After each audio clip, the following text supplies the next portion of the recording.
नमस्कार। मैथ्स की online classes में आप लोगों का नाम है अजय शर्मा। सीबीएसई क्या कर रहे थे भाई, अपन बाइनोमियल कर रहे थे। और बाइनोमियल के अंदर मैंने आप लोगों को जो जनरल टर्म्स थी वो बता दी थी। एनसीईआरटी की आपकी बुक के अंदर जो फर्स्ट एक्सरसाइज है, आपकी दो एक्सरसाइज है, कौन से नंबर की मुझे बतानी है, तीसरी या चौथी है, उसकी फर्स्ट एक्सरसाइज मैंने आपको बताई थी और सेकंड से रिलेटेड ऑलमोस्ट सारे बता दिए थे। फिर भी अगर कोई टॉपिक रहता है तो आपके जो भी ग्रुप है उसके अंदर आप मेरे को कोई क्वेश्चन करते हैं।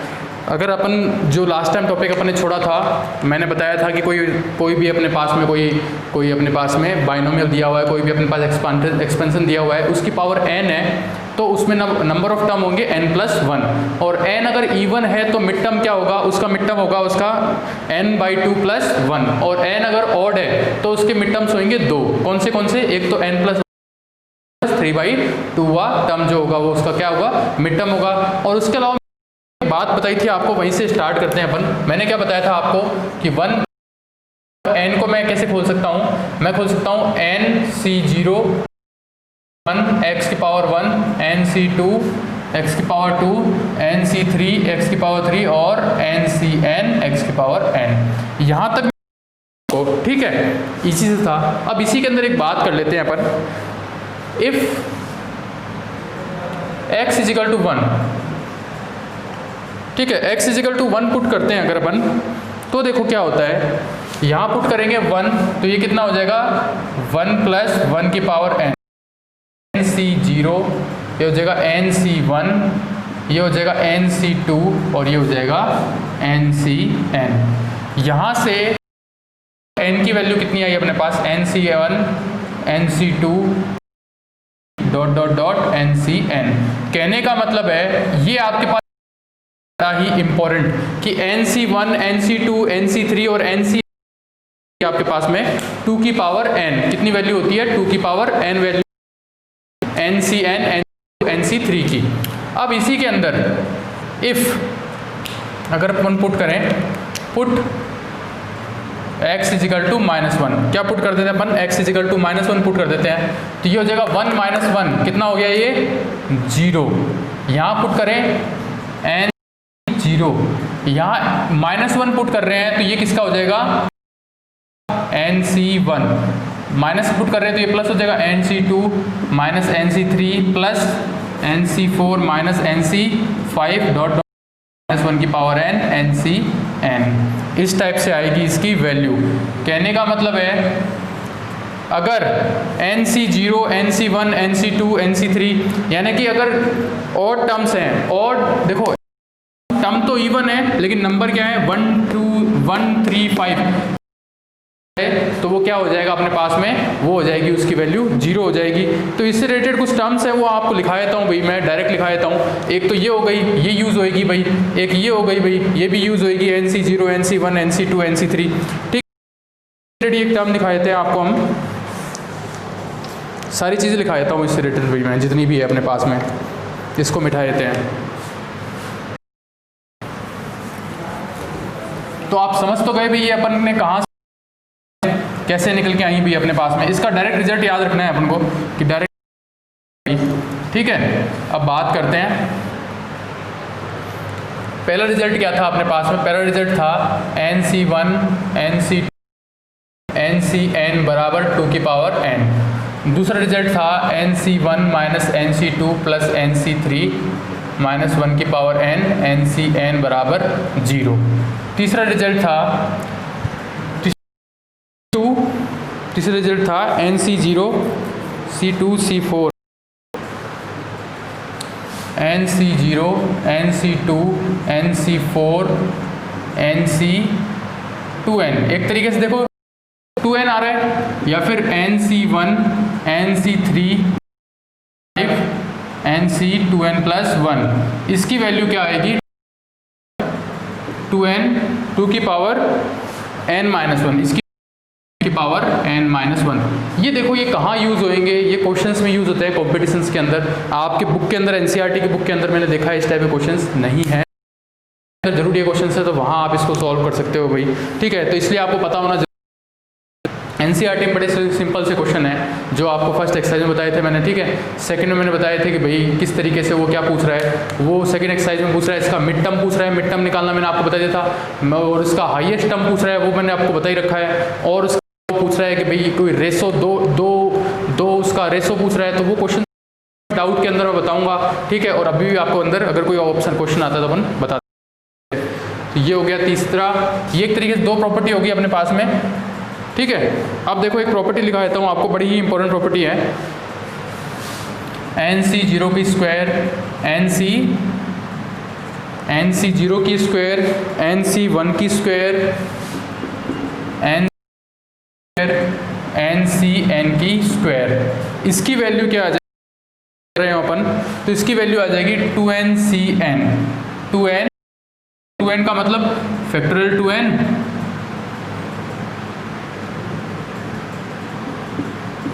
इतना हाई लेवल में भाई आता भी नहीं है अपन, फैक्टोरियल 2n, और ये हो जाएगा फैक्टोरियल n और फैक्टोरियल n। ये तो हो गई सम के लिए, देखो है ना, इवन नंबर्स के लिए होगी कि नहीं होगी ये, कि 0 1 2, ठीक है, 2n। अब मैं बात करूं किसके लिए, देखो भाई C0 C1 C1 C3 C1 C3, उसके बाद में 0 1 3, तो ये ऐसे सेट होगा 0 1 2 4, ये हो जाएगा 0 2 3, और ये जगह 1 3 3 5 आना चाहिए था, यहाँ पे 4 कैसे आ गया, 0 0 2 0 2 है ये भाई, 0 2 0 2 2 4 0 2, देखो ऐसे आएगा 0 2 1 3, ऐसे लिखो इसको 0 1 2 3 4 5, और इधर देखो 2 4, एक टर्म छोड़ के ये कितना 6, फिर इसका टर्म छोड़ के, ठीक है, 1 5, even odd odd, even odd odd, यहाँ क्या आ जाएगा 7, इस टाइप से आ रहा है भाई, दो टर्म्स का मल्टीप्लाई इस टाइप से आ रहा है, ठीक है। तो कैसे करना है इसको बता देते हैं, लास्ट है भाई अपने पास में फैक्टोरियल, ये एक तरीके से बन जाएगा 2NCn-1 फैक्टोरियल 2n की फैक्टोरियल और n-1 की फैक्टोरियल, n-1 की फैक्टोरियल और 2n, ये कितना हो जाएगा 2n-n+1, ये कितना हो जाएगा n+1, n+1 की फैक्टोरियल हो जाएगा ये, n-1 की फैक्टोरियल और n+1 की फैक्टोरियल हो जाएगा भाई ये, ठीक है, -1 और n+1 की फैक्टोरियल हो जाएगा। इसका अगर अपन और एक दो इंपॉर्टेंट और लिखा देता हूँ भाई मैं आपको, 1 2 3 C1 2C 2C 2C2 3C 2C2 3C3 NCn, देखो इस सब के ऊपर n है, n2n-1 हो जाएगा, C1 C2 बाई 2, ये चलो छोड़ो, इतना ब्रॉड नहीं आता आपके, इतना याद कर लो भाई, इतना याद कर लो भाई, इतना काफ़ी है आपके लिए।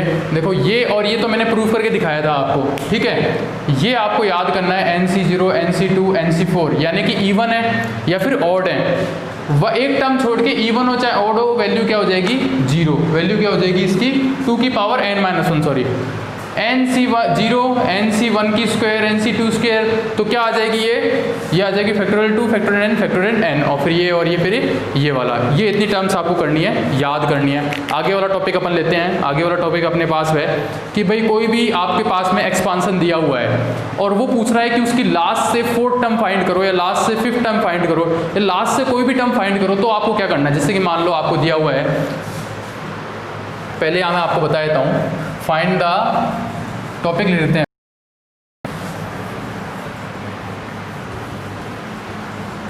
टॉपिक देखो अपने पास में क्या है,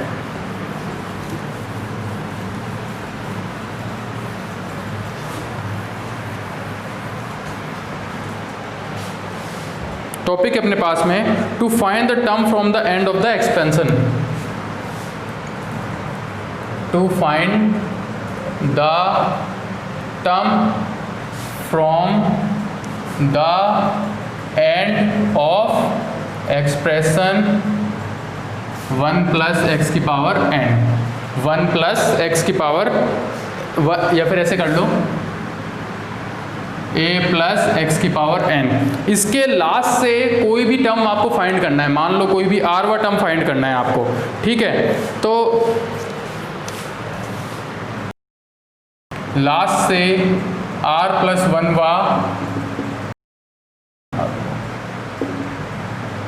इजिकल टू लास्ट से r प्लस 1 का टर्म क्या हो जाएगा, n minus r plus 1 term. अब आप सोच रहे होंगे सर ये क्या है कि भाई लास्ट से r प्लस 1 टर्म कौन सा हो जाएगा, n minus r plus 1 term.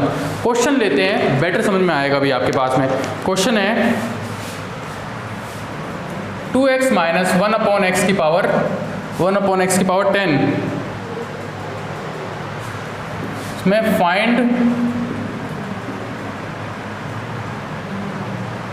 Fourth term from last से फोर्थ टर्म फाइंड करनी है। लास्ट से कौन सी टर्म फाइंड करनी है मेरे को, फोर्थ टर्म फाइंड करनी है। तो देखो आपको मैंने एक चीज हमेशा लिखाई है, जब मैं T R plus 1 N C R A की पावर n माइनस आर और सी बी की पावर r, इस टाइप से आता है भाई अपने पास में। तो यहाँ पर मैं r प्लस 1 लेता हूँ तभी तो एन सी आर आता है भाई अपने पास में, ठीक है। तो 4 को भी मैं क्या लिखूंगा, t 3 प्लस 1, क्या लिखूंगा मैं, t 3 प्लस 1, यानी कि r की वैल्यू क्या होगी मेरे पास में, r की वैल्यू कितनी हो जाएगी मेरे पास में 3। क्यों, क्योंकि मैं क्या लिख रहा हूँ इसको 3 प्लस 1, ये लिख रहा हूँ भैया मैं इसको, ठीक है। अब देखो मैं बात करता हूँ, नॉर्मली आपको बताता हूँ 10 है, कितना है ये 10 है, तो नंबर ऑफ टर्म कितने आएंगे आपके पास में, 11 आएंगे, 10 9 8, ये होगा 4 टर्म। और इसको क्या लिखता हूँ मैं 10c8, और क्या था अपने पास में a की पावर 2 और b की पावर 8, यही तो आएगा भी अपने पास में। लेकिन ये तो बड़ा इजी क्वेश्चन था, तब जाके मैंने ले लिया। लेकिन अगर बड़ा होता तो क्या करते, तो अपन क्या करते, देखो भाई लास्ट से 3 plus 1 term equal to 10 minus 3 plus 1 term, यानी कि 10 माइनस 3 7 और 8 टर्म निकालना है। 8 टर्म का मतलब t7 प्लस 1, और t7 प्लस 1 सॉरी 8 टर्म निकालना है अपन को। कौन सा निकालना है, 10 माइनस ये कितने हो गए, एक बार देख लेते हैं अपन, 7 और 1 8, 8 टर्म निकालने के लिए अपन क्या करेंगे, इसके लिए t8 निकालना है। क्या निकालना है, देखो लास्ट से ये हो जाएगा t ये टर्म, तो ये हो जाएगा t8 टर्म निकालना है। t8 टर्म निकालने के लिए अपन क्या करेंगे, अपन t8 टर्म निकालने के लिए क्या करेंगे, 10c7, ऐसे तो करते हैं भाई, ऐसे तो करते हैं, 10c7 2x की पावर 3 और माइनस 1 अपॉन एक्स की पावर 7, ये हो जाएगा factorial 10 factorial 3 factorial 7 8 x cube, ये तो माइनस 12 आ जाएगा, 1 अपॉन एक्स की पावर 7, ये आ जाएगा अपने पास में 10 9 8 फैक्टोरियल 7 से नीचे वाला फैक्टोरियल 7 कट गया, 3 को खोल लो, 3 2 1 7 का कैंसिल आउट, 3 से 9 कैंसिल आउट, 2 से 8 कैंसिल आउट 4 टाइम, ठीक है। और ये कितना बचा भाई, 8 बचा भाई, 8 बचा अपने पास में, 3 और 7 कितना बच गया, x की पावर 4, तो ये आ गया अपने पास में, कितना आ गया भाई, जब 12 960 x की पावर -4, ये आ गया अपने पास में, इसका आंसर आ गया भाई। इस टाइप का क्वेश्चन बनता है भाई अच्छे से। तो लास्ट से कोई भी आपको टर्म फाइंड करना है तो उसके लिए r जो लेना है आपको r+1 टाइप में लेना है। 50 पॉइंट फाइंड करना है तो 50 को लिखना है आपको 49 प्लस 1, 1000 टर्म है तो 1000 माइनस 49 प्लस 1 हो जाएगा वो, और आपका क्या निकल जाएगा, उसका टर्म निकल जाएगा। लास्ट से टर्म निकालना आप सीख गए होंगे। अब कुछ स्पेशल टर्म्स निकालना आपको सिखा देता हूँ, हालांकि वो इतना ही इंपॉर्टेंट नहीं है क्योंकि आप डायरेक्टली भी निकाल सकते हो भाई, लेकिन फिर भी देख लेते हैं अपन। डायरेक्टली फाइंड करोगे ज़्यादा ईजी चलेगा, कि दिमाग डायरेक्टली ही चलना चाहिए आपका भाई, और कोई दिक्कत वाली बात नहीं है, डायरेक्टली निकालना ज़्यादा ईजी रहेगा भाई। लेकिन फिर भी एक फॉर्मूला और बता देता हूँ आपको, फॉर्मूला आपको बता देते हैं अच्छे से, ताकि आपके दिमाग में फॉर्मूला भी रहे। जब भी आपके दिमाग में फॉर्मूला रहता है आप इजीली निकाल पाते हो भाई, ठीक है। टॉपिक अपने पास, to determine particular term from expression. Particular term निकालना है, कोई भी क्या निकालना है अपन को, पर्टिकुलर टर्म निकालना है। जैसे कि अपने पास में एक्सप्रेशन इस टाइप से है, x की power alpha plus minus 1/x की पावर बीटा की पावर n ले लेते हैं, इस टाइप का एक्सप्रेशन है अपने पास में, ठीक है। कुछ भी हो सकता है भाई, इस टाइप का एक्सप्रेशन है अपने पास में। तो इसमें x की पावर, इसमें x की पावर m, ये पूछ रहा है कि x की पावर m कौन से टर्म में आ रहा है, ये क्या पूछ रहा है, पावर m कौन से टर्म में आ रहा है। तो मान लेते हैं x की पावर टर्म tr+1 टर्म में आता है, टर्म में आता है, और m tr+1 टर्म में आता है। कौन से टर्म में आता है, tr+1 टर्म में आता है। तो उस r की वैल्यू क्या हो जाएगी, r की वैल्यू हो जाएगी m alpha minus beta upon alpha plus beta. ये डायरेक्ट फॉर्मूला है भाई, m alpha minus m, n alpha minus m। देखो n का मतलब क्या था, पहले n का मतलब है ये वाला, और m का मतलब जो मेरे को फाइंड करना है, अल्फा और बीटा ये रहे भाई। और इसी के अंदर दो चीज़ें बता देता हूँ, फिर क्वेश्चन करूंगा, और क्वेश्चन को दोनों तरीके से करके दिखाऊंगा, ज़्यादा अच्छे से समझ में आएगा भैया, ठीक है। क्वेश्चन है x की पावर 0 का ऐसी टर्म बतानी है जिसमें x नहीं आता हो, free from x, find term free from x, यानी कि टर्म नहीं आ रही, यानी कि x की पावर क्या आ रही है उसके अंदर 0, ऐसी कोई टर्म बतानी है। तो उसके लिए r हो जाएगा, n alpha upon alpha plus beta, n alpha upon alpha plus beta, वो r निकल जाएगी। और अगर आपके पास r निकल गई तो आप क्या करोगे, tr+1 टर्म निकाल लोगे आराम से। क्या हो रहा है देखो, थोड़ा गड़बड़ सा हो गया होगा, क्वेश्चन करेंगे ज़्यादा बेटर समझ में आएगा। क्वेश्चन करने के लिए देख रहे अपने पास क्वेश्चन है, x+1/x की पावर 6 में आपको क्या फाइंड करना है, आपको फाइंड करना है फ्री फ्रॉम x, यानी कि x की पावर 0 वाला टर्म फाइंड करना है आपको, ठीक है। देखो ये रहा, मान लो ये आपके पास ऐसे आया था, तो भी इसको तो क्या जरूरी है, तो m की वैल्यू कितनी होगी आपके लिए, बीटा की वैल्यू आपके लिए 0 हो गई। कैसे भी लिख सकते हो इसको भाई, कोई दिक्कत वाली बात नहीं है। अब अपन बात करते हैं, अल्फा की वैल्यू 1, बीटा की वैल्यू कितनी आ गई 1, n की वैल्यू कितनी आ गई 6, ठीक है। तो आपको r कौन सा टर्म फाइंड होएगा, देखो n कितना है अपने पास में 6, अल्फा आपके पास है 1 है, और अल्फा प्लस बीटा कितने आ गए, ये आ गए 3, r3, यानी कि टर्म निकालना है, यानी कि nc2 x भी है अपने पास 6 है, x की पावर 2 और 1/x की पावर x की पावर 4 आ जाएगी, 1/x की पावर 2 आ जाएगी, 6 2 फैक्टोरियल 4, ये देखो ये होगी x की पावर 4, ये होगी x की स्क्वायर। ऐसा तो नहीं होना चाहिए था, 6 2 स्क्वायर 0 आना चाहिए था x की पावर, तो 1 4 3 2 3 4 देख लेते हैं। अच्छा r+1 टर्म फाइंड करना था, हाँ ये 3 हो गया ना, चीज़ तो मैं भूल ही गया। स्टार्टिंग में आओ आप, कौन से टर्म की बात करी मैंने, r+1 की, यानी कि ये कितना हो जाएगा 3+1 nc क्यों 6c3, और x की पावर 3 और 1/x की पावर भी कितनी हो गई।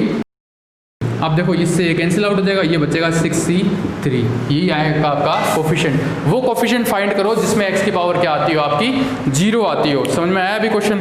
और एक और क्वेश्चन ले लेते हैं इसी के अंडर, नहीं आया समझ में तो भी टेंशन लेने वाली बात नहीं है। देखो इसको एक और तरीके से करते हैं इस क्वेश्चन को। मान लिया क्वेश्चन है आपके पास में x+1/x की पावर 6 में टर्म फाइंड करना है। मान लो आपको समझ में नहीं आया कि सर नहीं पता कि 0 एक्स की पावर। तो अपन मान लेते हैं आर टर्म में आ रहा है, टी आर टर्म में 0 आ रहा है, टी आर टर्म का मतलब है एन सी r minus 1। T r term में एक्स की पावर 0 आ रही है, यानी कि 6c एक्स की पावर 6 माइनस आर प्लस 1 और 1 अपॉन एक्स की पावर कितनी हो जाएगी आपके पास में, कितनी हो जाएगी, आर माइनस 1। अब देखो, अब ये बोल रहा है, ये टर्म है जिसमें मान रहा हूँ, ये टर्म है जिसके अंदर x की पावर 0 आ रही है। ये टर्म में x की पावर 0 आने का मतलब, एक बार इसकी वैल्यू देख लेता हूँ, x 6 माइनस आर माइनस 1 और ये हो जाएगी x की power r minus 1, 6c r minus 1। इसको थोड़ा सॉल्व कर लो, 6c r x की पावर 6 माइनस आर माइनस 1, ये माइनस के ऊपर जाएगी तो माइनस आर प्लस 1, तो माइनस और माइनस कैंसिल, तो ये बचेगा x माइनस 2r। और मैं बोल रहा हूं कि x की पावर क्या आनी चाहिए, 0, x की पावर 0 आनी चाहिए, यानी कि 6 माइनस 2r बराबर 0। अगर मैं पावर को कंपेयर करूं तो यहां से 2r बराबर कितना आ गया 6, r बराबर कितना आ गया 3, r बराबर 3 आ गया, पुट कर दो 6c3 x 6c3 आ जाएगा आपका आंसर। तो ऐसे भी आप कर सकते हो भाई, आपको डायरेक्ट फॉर्मूला निकालना जरूरी नहीं है कि आप फॉर्मूले से करो, ऐसे भी आप डायरेक्टली इसको कर सकते हो, बड़ा ही ईजी पड़ता है भाई इसको ऐसे करना। और ऐसे करने से आपको ज़्यादा कुछ समझ में आएगा भाई, ज़्यादा कुछ सीखोगे इससे। एक और क्वेश्चन लेते हैं अपन, तो जिन लोग हैं वो ऐसे भी कर सकते हैं भाई। एक और क्वेश्चन कर लेते हैं भाई अपन, आपके जो सेकंड नंबर एक्सरसाइज है ना, जिसके अंदर मतलब सेकंड नंबर एक्सरसाइज का मतलब तो कोई जो बाइनोमियल की जो सेकंड एक्सरसाइज है उसमें यही पूछ रहा है वो ज़्यादा। क्वेश्चन क्या है वो, एक और क्वेश्चन लेते हैं अपन। क्वेश्चन ये बोल रहा है वो x की पावर 4 माइनस 1 अपॉन एक्स की पावर 3 की पावर 15 में फाइंड करना है आपको x की पावर 39 का कोफिशिएंट फाइंड। दो तरीके से बताऊंगा, एक बताऊंगा फॉर्मूले से, एक बताऊंगा डायरेक्टली। डायरेक्टली ज़्यादा सही पड़ेगा, फॉर्मूले से थोड़ा सा टिपिकल पड़ेगा। देखो भाई, बात करते हैं, ये है आपके लिए r, तो r बराबर क्या आ जाएगा, m का 15 into 4 minus m 3 upon alpha into alpha 7,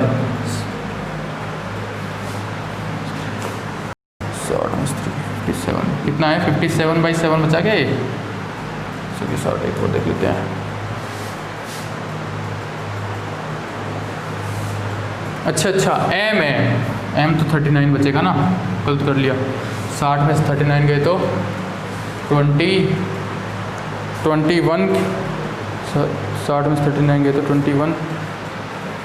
21 upon 7 कितना आ गया, 3 आ गया, यानी कि t यानी क्या आएगा NC3, n की वैल्यू भी 15 है, 15C3 और 15C3 कोफिशिएंट होगा भाई इसका, क्योंकि 4 का तो कितना हो गया, 15 में से 3 गए तो 12 और 3 का कोफिशिएंट हो गया 3, तो ये आ गया 9, 48 माइनस हो जाएगा 0 आ जाएगा भाई।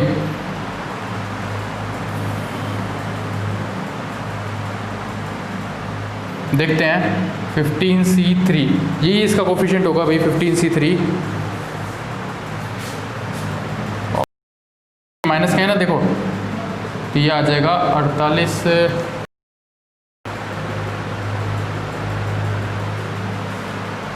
तीन ही है कि 3 3 48 कैसे आ रहा है, ये 48 नहीं आना चाहिए, 3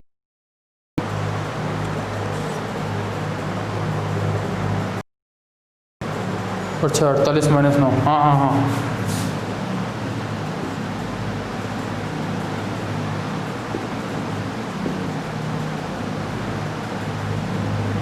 15C3 आ जाएगा भाई इसका। अब अपन बात करते हैं इसको फॉर्मूले से नहीं करके डायरेक्ट करने की, कि डायरेक्ट कैसे होएगा ये क्वेश्चन।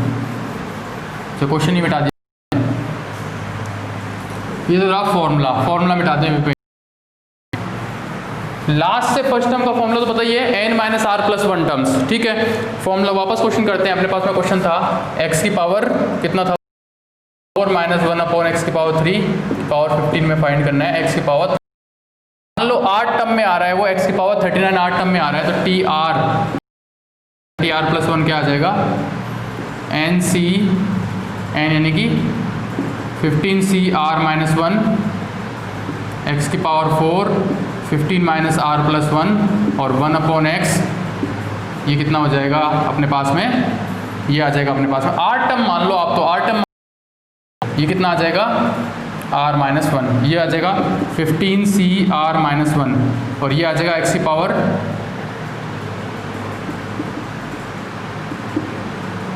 और नीचे पावर आर माइनस 1, यानी कि ऊपर ही ले लो इसको तो माइनस आर, और ये बराबर कर दो आप एक्स की पावर 39 के 39 के, तो माइनस 1, ये एक्स की पावर कितनी आ जाएगी अपने पास में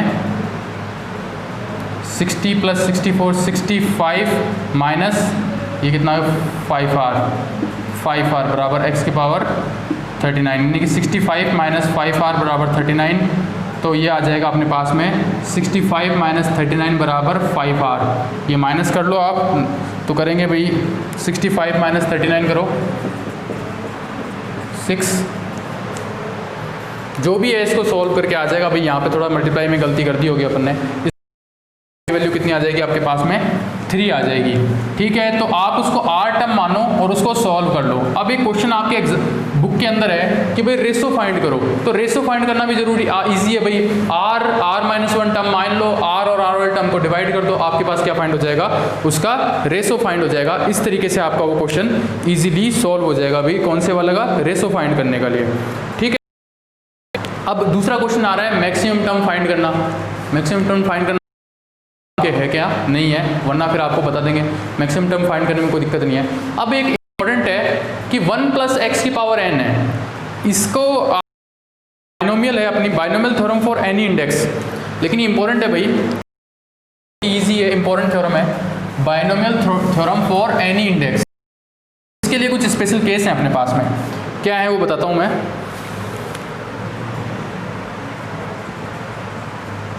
बाइनोमियल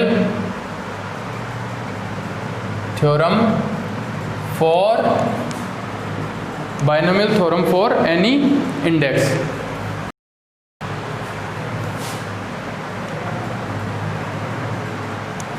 देखो भाई ये है क्या, वो आपको अच्छे से समझाता हूं मैं। Binomial theorem,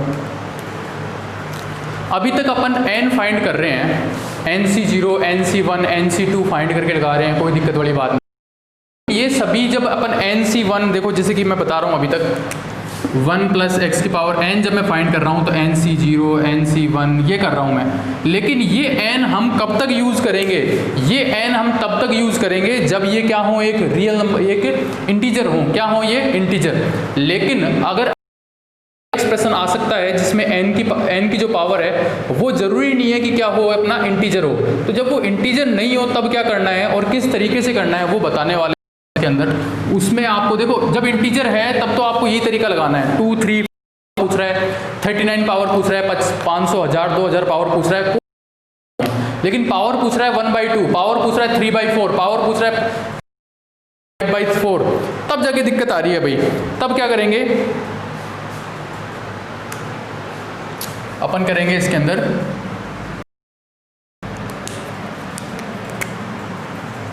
when negative integer और फ्रिक्शन, नेगेटिव इंटीजर हो या फिर क्या हो वो फ्रिक्शन हो, जब n नेगेटिव इंटीजर फ्रिक्शन हो then we have only one condition for x.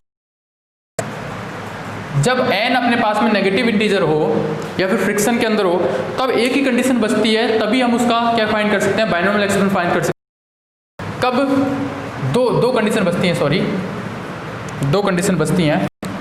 कौन सी पहली कंडीशन तो ये है कि जो फर्स्ट टर्म है,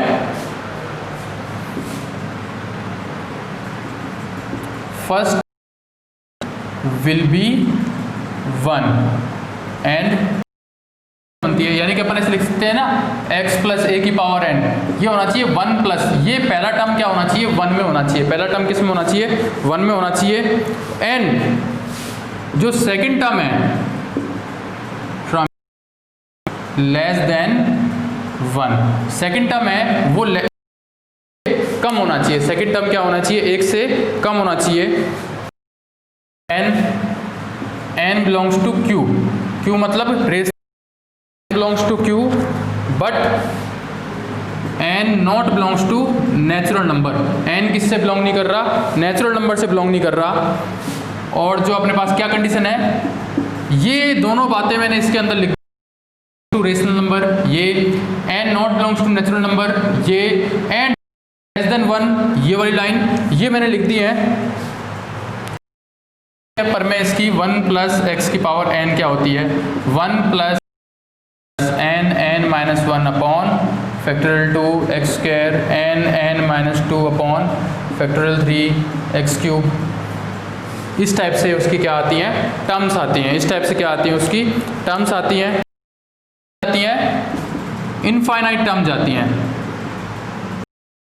इनफाइनाइट टर्म जाती हैं। तो टी आर प्लस 1 कैसे फाइंड, ये कौन सा टर्म था t1, ये कौन सा टर्म था t2, ठीक है।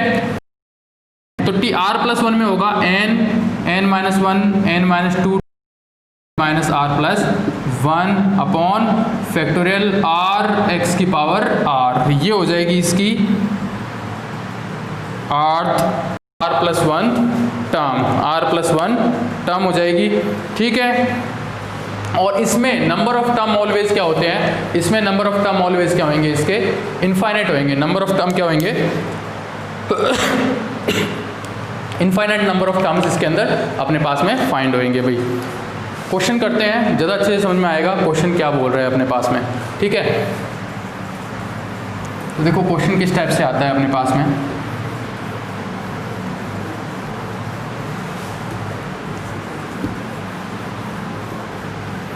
इसमें नंबर ऑफ टर्म फिक्स नहीं होते भाई, जब n नेचुरल, ठीक है, तो नंबर ऑफ टर्म फिक्स नहीं होते। If x 1/2 and 1 plus 2x की power 1 plus 2, find fourth term. इसको मैं लिखूंगा t 3 plus 1 formula n minus 1 n minus 2 n minus 1 upon factorial r x की पावर r। तो t3 बराबर क्या हो जाएगा, n कितना है 1/2 माइनस 1/2 माइनस 2, इस टाइप से चलता रहेगा भाई, ठीक है।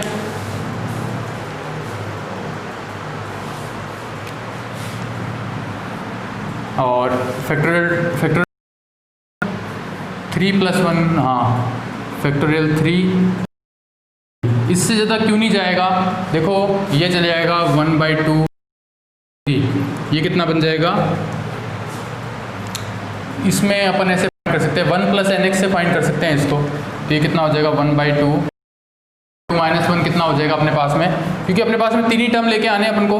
देखो तो कहाँ तक जाता है, r की वैल्यू कितनी है अपने पास में, हाँ आपको एक चीज़ बताना तो मैं भूल ही गया, यहाँ पर r की वैल्यू देखो, लास्ट टर्म n अपन ने रोक क्यों दिया, n की वैल्यू 1/2 माइनस 1 1/2 माइनस 2। अब यहाँ पर r कहाँ तक जाएगा 3 तक, तो ये हो जाएगा 1/2 माइनस r कितना है 3 प्लस 1/2 कितना आ गया माइनस का 2, यहीं तक ही जाएगा भाई, इससे आगे तो नहीं जाएगा, इसीलिए मैंने इसको यहीं पे रोक दिया भाई, ठीक है। तो ये कितना हो गया 1/2 माइनस 1 कितना हो गया माइनस 1/2 4 माइनस 1 कितना हो गया माइनस 3/2, ये हो गया 3 इंटू 2 इंटू 1 एक्स की पावर 3, ये हो जाएगा माइनस माइनस प्लस 8, तो ये कितना आ जाएगा 3 से 3 कैंसिल आउट, ये आ जाएगा 8 16 एक्स की पावर 3, एक्स क्यूब अपॉन 16 इसकी क्या आ जाएगी वैल्यू आ जाएगी भाई, एक्स क्यूब अपॉन एक्स की पावर, ठीक है। इस तरीके से है ये। मैं आपको कुछ एक्सप्रेशन दिखा देता हूँ, इंपॉर्टेंट एक्सप्रेशन है भाई, कुछ इंपॉर्टेंट एक्सप्रेशन दिखा देता हूँ आपको इसके अंदर।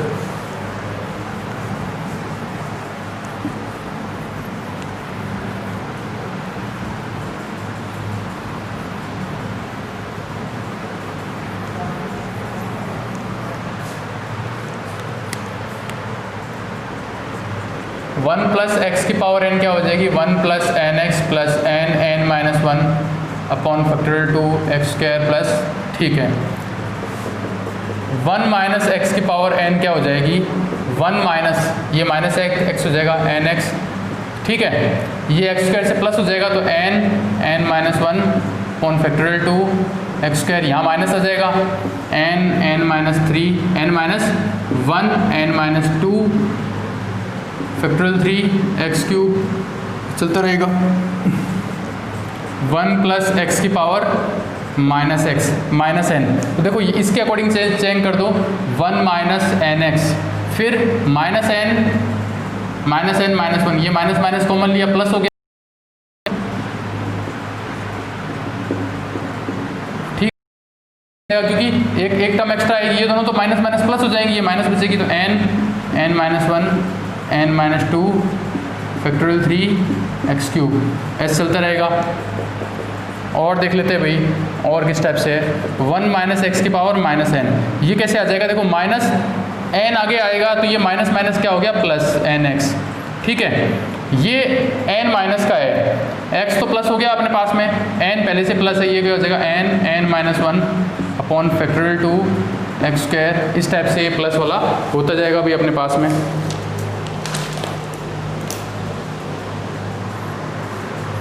ठीक है। इसमें आर टर्म बड़ी इंपॉर्टेंट है भाई, किसी की भी आपको आर टर्म पूछ ले r+1 तो आप फाइंड कर सकते हो आराम से, कोई दिक्कत वाली। देखते हैं कितने का टाइम का वीडियो हो गया भाई अपना, ओहो चलो ख़त्म करते हैं इसको यहीं पे भाई, और इससे रिलेटेड कोई क्वेश्चन हो तो आप मेरे को पूछना भाई, ठीक है। Thank you class.